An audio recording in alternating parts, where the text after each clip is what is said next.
against the primary architects of cosmic rebellion, including the ancient rulers, Enki, Marduk, Enlil, the angelic rebels, Samael, Satan, Lucifer, and the earthly tyrants, Nimrod, Gilgamesh, is detailed across ancient apocalyptic and Gnostic texts as a systematic, multi-stage dismantling of their power.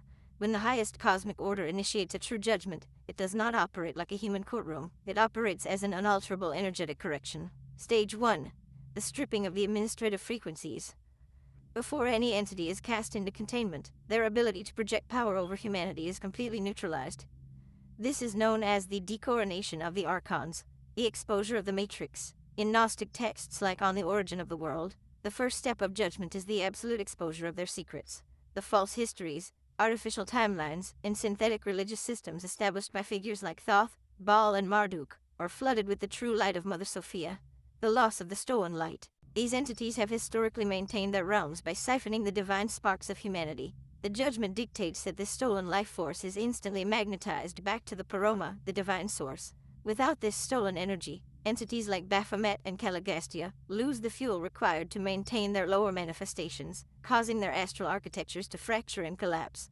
Stage 2. Incarceration in the underworld abyss. For the primary conspirators who directly defied the laws of the Most High, specifically those who led humanity into genetic manipulation, blood covenants, and systemic tyranny, such as Caligastia, Delagastia, and the Watchers who backed Nimrod, the sentence is immediate, bound confinement. The sentences of Enoch, the Ethiopian Book of Enoch, details the physical mechanics of this confinement. Rulers who abuse their administrative roles are bound hand and foot by the executing angels, such as Michael and Gabriel, and cast into the lowest valleys of the earth, beneath the desert of Dudiel, the darkness of the pit. They are sentenced to absolute sensory deprivation. They are covered in darkness, forbidden from seeing the true light of the sun, and held in inescapable spiritual chains. The texts emphasize that they are left to stew in their own rage and terror, completely conscious of their impending destruction, but entirely powerless to alter it. Stage 3. The final fire of consummation. The ultimate destination for the unrepentant cosmic rebels is not eternal rule in a underworld, but total, absolute dissolution. The melting of the rulers.